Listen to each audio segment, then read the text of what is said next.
दोस्तों, क्या आप जानते हैं हिटलर का भाई किस होटल में जॉब किया करता था? कहाँ है यूरोप का एकमात्र पुल जिसकी हाइट और विड्थ सेम है? आयरलैंड के किस शहर में है पब्स ही पब्स? क्या आयरलैंड में भी है काला पानी शहर? इस शहर में यूरोप के सबसे बड़े सिटी पार्क्स में से एक सहित सबसे प्राचीन लाइब्रेरी भी है, जिसकी खासियत सुनकर आपका भी मन करेगा कि काश एक बार मैं इस शहर की सैर कर पाऊं। दोस्तों, हम बात कर रहे हैं खूबसूरत शहर डबलिन की। तो चलिए फिर देरी न करते हुए ले चलते हैं आपको डबलिन के इस रोचक सफर पर। लेकिन वीडियो को शुरू करने से पहले अगर आप हमारे चैनल पर पहली बार विजिट कर रहे हैं तो प्लीज सब्सक्राइब करके बेल आइकॉन प्रेस कर लीजिए।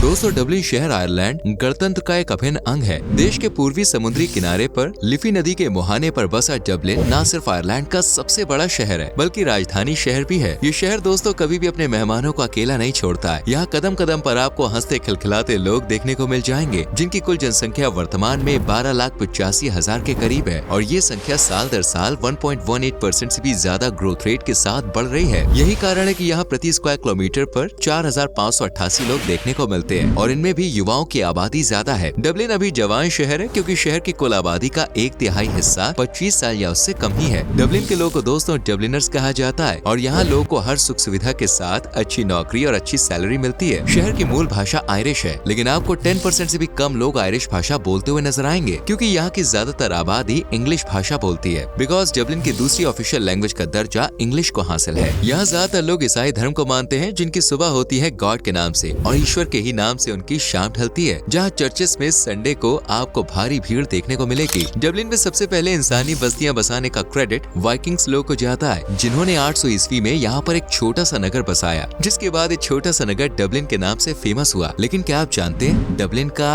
अर्थ क्या है? वेल, इसका मतलब होता है काला पानी। नहीं, ये काला पानी सजा वाला काला पानी नहीं है, बल्कि ये तो पानी वाला काला पानी है। दरअसल शहर से होकर बहने वाली लिफी नदी का पानी काले रंग का है और इसी नदी के नाम पर डबलिन का नाम रखा गया है। डबलिन जिसका गैलिक भाषा में मतलब होता है काला पानी। डबलिन के इतिहास पर नजर डालें तो दोस्तों इस नगर को इंग्लैंड ने 1170 ईस्वी में जीत लिया था और उन्होंने ही इसे आयरलैंड का सबसे इम्पोर्टेंट शहर भी घोषित किया, जो आज भी है। हालांकि 1170 ईस्वी में अब तक डबलिन ने काफी उतार चढ़ाव देखे हैं और यहाँ विकास की सही रफ्तार 17वीं शताब्दी के बाद जमी थी, जब यहाँ चौड़ी चौड़ी सड़कों से लेकर विशाल महल, पार्क्स और इमारतों का निर्माण हुआ। हालांकि इस बीच कई युद्ध वगैरह भी हुए, पर फाइनली डबलिन सहित आयरिश लोगों ने अपना आखिरी स्वतंत्रता संग्राम 1921 ईस्वी में खेला। इसके बाद इस शहर और आयरलैंड इंग्लैंड से हमेशा हमेशा के लिए अलग हो गया और एक गणतंत्र बन गया। डबलिन में युवा एजुकेशन के लिए पूरी तरह से डेडिकेटेड है, जहां 100 में से प्रत्येक 90 लोग आपको वेल एजुकेटेड नजर आएंगे। यहाँ कई जानी मानी यूनिवर्सिटीज हैं जिन्हें आज दुनिया भर में पसंद किया जाता है, जैसे ट्रिनिटी कॉलेज, जो डबलिन का फेमस कॉलेज है। ये यूनिवर्सिटी कई नामी हस्तियों को शिक्षा दे चुकी है और अभी भी दे रही है। आज भी यहाँ देश विदेश से यंगस्टर्स हायर एजुकेशन के लिए पहुँचते हैं। एजुकेशन के साथ साथ शहर में लिटरेचर की भी गंगा बहती है, जिसका एग्जाम्पल है जॉर्ज बर्नार्ड शॉ और जेम्स जॉयस, जो कि जाने माने पोएट, राइटर और नॉवलिस्ट रह चुके हैं। साल 2010 में डबलिन को यूनेस्को द्वारा सिटी ऑफ लिटरेचर का दर्जा दिया गया था, जिसका काफी हद तक क्रेडिट शहर के इतिहास और संस्कृति को भी जाता है। डबलिन में कोई आपसे कहे कि आई एम ऑन द लैश तो सर खुजाने की कोई जरूरत नहीं, क्योंकि इसका मतलब होता है कि मैं शराब पी रहा हूँ। दरअसल यहाँ पर लोगों को शराब पीना बड़ा पसंद है। यही वजह है कि यहाँ पर पब्स की कमाई भर भर के होती है और आपको हर 20 कदम की दूरी पर एक पब देखने को मिल जाएगा। शहर में 700 से भी ज्यादा लाइसेंस प्राप्त पब्स हैं, नाइट क्लब्स हैं, बार्स हैं और मौज मस्ती के दूसरे ठिकाने भी मौजूद हैं, जहां रात होते ही चहल पहल डबल हो जाती है और जाम से जाम टकराते हैं। डबलिन में कम खुशी हो या ज्यादा खुशी, हर छोटे छोटे इवेंट पर लोगों को पीने का भाई बहाना चाहिए बस। इसलिए सरकार ने भी पीने पिलाने की उम्र फिक्स कर दी है। यहाँ अगर कोई 18 साल से कम उम्र का युवा शराब पीता है तो उसे जमकर लताड़ा जाता है, क्योंकि ये गैर कानूनी है। लेकिन अगर 18+ है तो डबलिन में ग्लास छलकाने का भाई सबसे अच्छा ठिकाना है। The brazen head pub Dublin का सबसे पुराना पब माना जाता है, जिसे 1198 ईस्वी में खोला गया था। चलिए अब आपको डबलिन में आयरलैंड का खजाना दिखाते हैं। वेल दोस्तों, इस खजाने का नाम है द बुक ऑफ केल्स। इसे आयरलैंड का नेशनल ट्रेजर कहा जाता है, जो कि एक पवित्र पांडुलिपि है।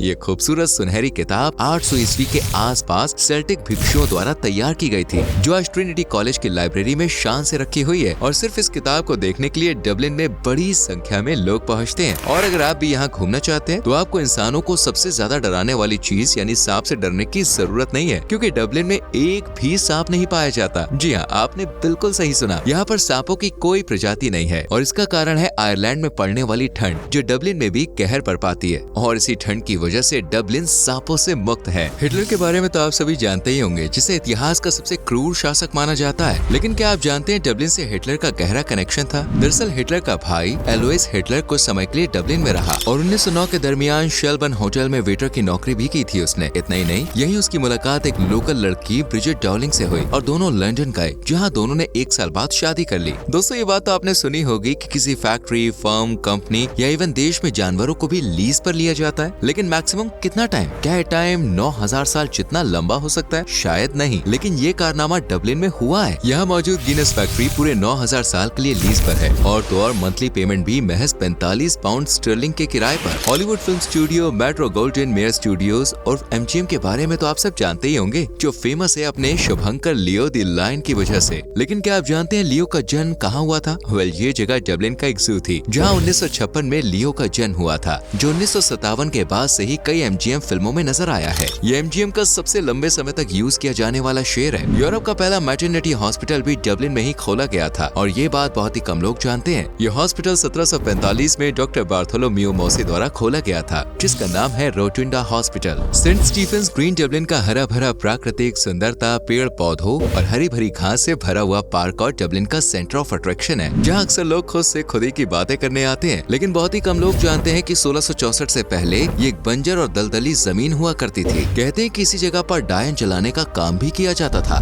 डबलिन स्कैंडिनेविया के बाहर सबसे बड़ा वाइकिंग सेमेट्री है। 1840 के दशक के बाद से खुदाई के दौरान एक साथ 40 से भी ज्यादा वाइकिंग कब्रों का पता चला था, जो इसे स्कैंडिनेविया के बाहर सबसे बड़ा वाइकिंग कब्रिस्तान बनाती है। डबलिन में स्थित 707 हेक्टेयर में फैला फीनिक्स पार्क यूरोप के सबसे बड़े सिटी पार्क्स में से एक है, जबकि शहर का सबसे बड़ा सिटी पार्क है। डबलिन में लिफी नदी पर बना ओ'कॉनेल ब्रिज पूरे यूरोप, इवन डबलिन और आयरलैंड का एकमात्र पुल है, जिसकी लंबाई और चौड़ाई दोनों बराबर है, यानी ये जितना लंबा है उतना ही चौड़ा भी है। इस छोटे से शहर को नदियों का घर भी कहा जा सकता है, क्योंकि काउंटी डबलिन में 130 से भी ज्यादा नदियां हैं, जबकि सहायक नदियों की संख्या भी अच्छी खासी है। दोस्तों, आजकल कांच की बिल्डिंग्स बनाना काफी आसान काम है, लेकिन पुराने समय में कांच एक कीमती और बहुत ही महंगी चीज हुआ करती थी, जिसे इमारतों में लगवाना बिल्कुल भी हंसी खेल वाली बात नहीं थी। लेकिन इसके बाद भी लगभग 1235 में इंग्लैंड के राजा जॉन ने ग्रेट हॉल में एक्स्ट्रा खर्च करके महल में कांच की खिड़कियां खड़ी की और इस तरह डबलिन कैसल बन गया आयरलैंड की पहली बिल्डिंग, जिसमें कांच की खिड़कियों का इस्तेमाल किया गया था। वैसे दोस्तों, आज दुनिया साइंस में कितनी तरक्की कर रही है, ये बात तो हम सभी देख ही रहे। ह्यूमन बॉडी पर तरह तरह की रिसर्च से काफी कुछ पता चला है। इस रिसर्च के लिए वैज्ञानिकों को मृत शरीर दिया जाता है, लेकिन डबलिन में ऐसा नहीं था, इसलिए रिसर्चर्स बॉडीज को कब्रिस्तान से निकलवा लिया करते थे। इस सिस्टम को रोकने के लिए डबलिन के ग्लेसनेविन कब्रिस्तान के आसपास वॉच टावर और विशाल दीवारें खड़ी की गई, ताकि ऐसी एक्टिविटीज को रोका जा सके। चलिए अब आपको बताते हैं कि डबलिन जाएं तो किन किन जगहों की सैर करें। तो दोस्तों, इस लिस्ट में सबसे पहले है ट्रिनिटी कॉलेज, जिसे 1592 में महारानी एलिजाबेथ के द्वारा स्थापित किया गया था। यहाँ मौजूद लाइब्रेरी दुनिया की सबसे पुरानी छपी हुई किताबों और मैन्युस्क्रिप्ट्स का खजाना है। वहीं बुक ऑफ केल्स तो 1000 साल से भी ज्यादा पुरानी है। लाइब्रेरी के बाद आपको जाना है टेम्पल बार, जहाँ कैफे, दुकानों और आर्ट गैलरीज का एक्सपीरियंस किया जा सकता है। डबलिन के सैकड़ों पब्स में से एक, लेकिन सबसे दिलचस्प पब टेम्पल बार में आधुनिक संस्कृति और प्राचीन इतिहास का अद्भुत मेला देखा जा सकता है। वेल, अगर आप डबलिन टहलने के शौकीन हैं या पैर कह रहे हैं कि भाई थोड़ी वॉक हो जाए, तो ओ'कॉनेल स्ट्रीट आप ही के इंतजार में है। सड़क पर खड़े होकर डबलिन वासियों की जिंदगी को करीब से महसूस करने से लेकर मौज मस्ती और शॉपिंग तक का यहाँ पे ऑप्शन मिलता है। और पार्टनर हो या फैमिली, सड़क पर वॉक करने का भाई मजा ही डबल है। इसे डबलिन की सबसे फेमस सड़क और टूरिस्ट स्पॉट माना जाता है, जो हर साल लाखों सैलानियों की मौजूदगी की गवाह बनती है। यूजुअली पोस्ट ऑफिस एक सरकारी बिल्डिंग होती है, जिसे देखने में कोई दिलचस्पी नहीं लेता। लेकिन अगर आप ओ'कॉनेल स्ट्रीट पर हैं, तो यहाँ पर कई प्राचीन इमारतों में से एक है जनरल पोस्ट ऑफिस, जिसकी बनावट आपको मंत्र मुक्त कर सकती है। और अगर मन करे तो कदम रोकिएगा मत, यहाँ जाने से आपको कोई नहीं रोकेगा। वेल, अगर सबसे दिलकश नजारा देखना है या सेल्फी सेशन ऑन करना है, तो डबलिन में सबसे बेस्ट जगह है लिफी नदी पर बना पुल, जो डबलिन का पहला पेडेस्ट्रियन ब्रिज है। ये पुल नदी से सिर्फ 3 मीटर की ऊंचाई पर है और तस्वीरें खींचने के लिए बेस्ट जगह है। इसके अलावा आप यहाँ पर जमकर नाइट लाइफ का मजा भी ले सकते हैं। डे लाइफ में मौज मस्ती कर सकते हैं और अपनी ट्रिप को यादगार बना सकते हैं। डबलिन दोस्तों एक बेहद ही सेफ और स्पेशली महिलाओं के लिए सुरक्षित शहर है, जहाँ पर दिन हो या रात, सुबह हो या शाम, महिलाएं बिना किसी चिंता के रह सकती हैं, घूम फिर सकती हैं। यहाँ कभी भी आपको किसी की कमी महसूस नहीं होगी, क्योंकि शहर की आबादी ही इतनी है कि कोई ना कोई तो वही टाइम पास के लिए आ ही जाएगा। इसलिए कहते भी है कि डबलिन में बोर होना मना है। यहाँ तक पहुँचने की बात करें तो दोस्तों आप डबलिन एयरपोर्ट के लिए फ्लाइट ले सकते हैं। अपने शहर या देश से रूट चेक कर लीजिएगा। अगर नहीं है तो घबराने की कोई बात नहीं, पहले आप आयरलैंड आइए और फिर डबलिन पहुँच सकते हैं। डबलिन बेशक देखिए एक महंगा शहर है, लेकिन उतना भी नहीं कि पॉकेट खफा हो जाए। लेकिन